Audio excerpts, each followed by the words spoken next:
Salut camarades, aujourd'hui on va parler de nationalisme. Alors déjà je pense qu'il est super important de faire avant de commencer cette vidéo, c'est de différencier le nationalisme du bellicisme.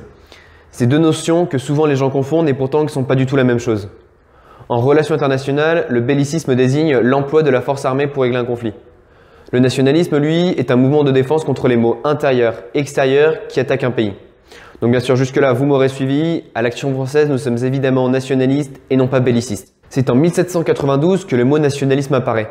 C'est l'abbé Baruel qui l'utilise pour la première fois pour désigner l'idéologie jacobine.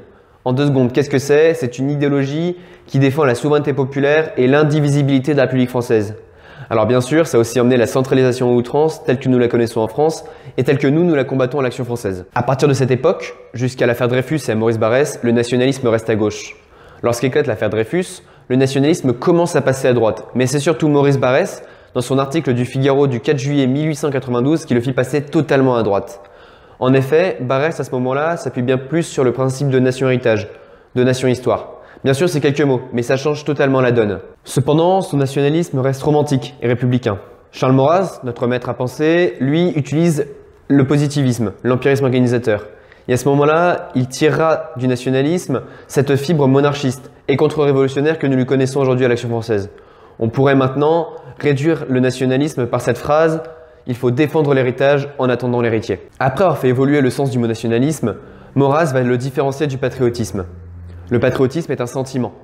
Il s'applique à la terre des pères. On va défendre à ce moment-là nos clochers, nos villages, nos frontières. C'est ce qu'on appelle la patrie charnelle.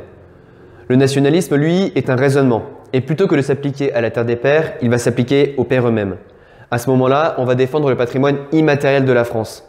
Donc on va donc défendre notre culture, notre langue, notre gastronomie, notre identité. Maurras n'oppose bien sûr pas le nationalisme au patriotisme. Non, au contraire.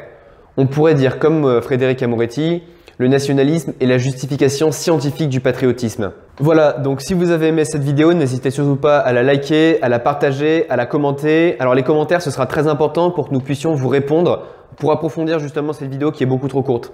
Vous pouvez aussi directement nous demander en message privé et à ce moment-là, on pourra avoir une discussion un peu plus approfondie sur le sujet. Et pour que vive la France, vive le roi!